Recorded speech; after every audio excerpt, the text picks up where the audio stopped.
ठाण्यातील नितीन जंक्शन इथे असणारी सुपर मॅक्स कंपनी बंद पडली आहे। या कारणामुळे कंपनीमधील शेकडो कर्मचाऱ्यांवरती आता उपासमारीची वेळ आली आहे। मागील 1 वर्षापासून ही कंपनी बंद असल्यामुळे कर्मचाऱ्यांनी आंदोलन पुकारले।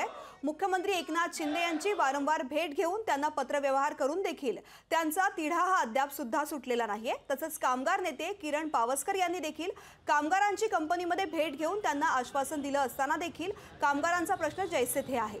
अखेरीस वर्षाच्या पहिल्याच दिवशी या सर्व कामगारांनी गांधीगिरी पद्धतीने पुन्हा एकदा आंदोलन सुरू केलं असून कंपनीमध्ये एक कर्मचारी चक्क आज राष्ट्रपिता महात्मा गांधी यांची वेशभूषा परिधान करून आंदोलनाच्या मंचावरती दिसून आलाय। त्यांच्या सोबत बातचीत केलेली आहे आमचे प्रतिनिधी शुभम कोळी यांनी। पाहूयात।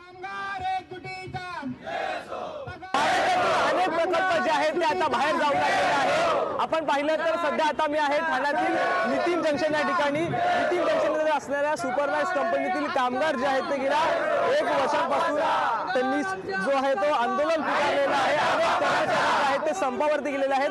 कंपनीने बंद पुकारलेला आहे। आज वर्षाच्या पहिल्याच दिवशी जे आहे या सर्व कर्मचाऱ्यांनी कंपनीच्या बाहेरच आंदोलन जे आहे ते या ठिकाणी केलेलं आहे। आपण पाहिलं तर शेकडो कर्मचारी जे आहेत ते या आंदोलनामध्ये सहभागी जे आहेत ते झालेले आहेत। चक्क गांधीगिरी पद्धतीने आज आंदोलन जे आहे ते कंपनीच्या बाहेर त्यांनी सुरू केलेलं आहे। गांधी जे बनलेले आहेत ते देखील कंपनीमधलेच कामगार आहेत। सर काय सांगाल, आज चक्क गांधीगिरी पद्धतीने या ठिकाणी तुम्ही आंदोलन करतात? गेली 17 महिन्यापासून कामगार आमचा पगार आणि न्याय हक्कासाठी वंचित आहेत। गेले आम्ही मंत्रालयापासून ते इतर कामगार वर्गापर्यंत जे काय मंत्री वगैरे असतील, जे काय अधिकारी असतील, त्या सर्वांपर्यंत आम्ही हे सगळं आतापिटा केलेलं आहे। तिथून आम्हाला कोणत्याच प्रकारचा न्याय हक्क मिळालेला नाही आहे। शेवटी 17 महिन्याचा हा मोठा पिरियड गेलेला आहे। आज उपासमारीची वेळ आलेली आहे। सर्व कामगार इतक्या मेटाकुटीला आलेले आहेत की जणू काही आत्महत्येच्या मार्गावर ठेपलेले आहेत। इतकं खतरनाक म्हणजे इतकं खराब अवस्थेत कामगार आज आलेला आहे। त्या अनुषंगाने न्यायाची अपेक्षा 17 महिने उलटून गेल्यामुळं आज हे आम्हाला भूमिका निभावावी लागली।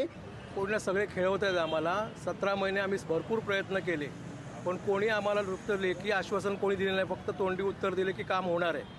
आता तरी आम्हाला क्लिअर वाटतं की ही जागा गेलेली आहे आणि आता आम्ही बसलो फक्त हिशोब मिळवण्यासाठी।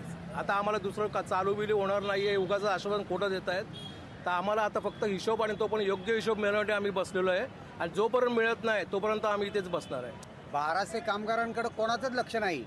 1200 कामगारांकडे कोणाचंच लक्ष नाही। फक्त कामगार जिथे काम करतात त्या कंपनीची जी जागा आहे, एकूण 14 एकर जागा आहे आणि 14 एकर जागा आहे, त्या 14 एकर जागेवर सर्वांचा डोळा आहे।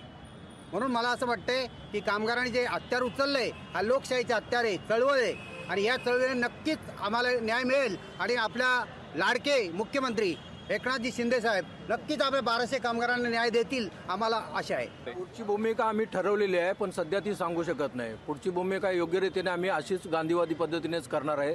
त्याच्यामुळे काय दुमत नाही आहे आणि त्याच मार्गाने आम्ही जाणार आहे। आपण पाहिलं तर याच कामगारांची जी आहे ते अनेक नेत्यांनी असतील त्यांनी देखील भेट घेतली होती। अनेकदा त्यांनी मुख्यमंत्र्यांची देखील भेट घेतलेली आहे, परंतु त्यांचा प्रश्न जो आहे तो अजूनही मार्गी लागलेला नाहीये।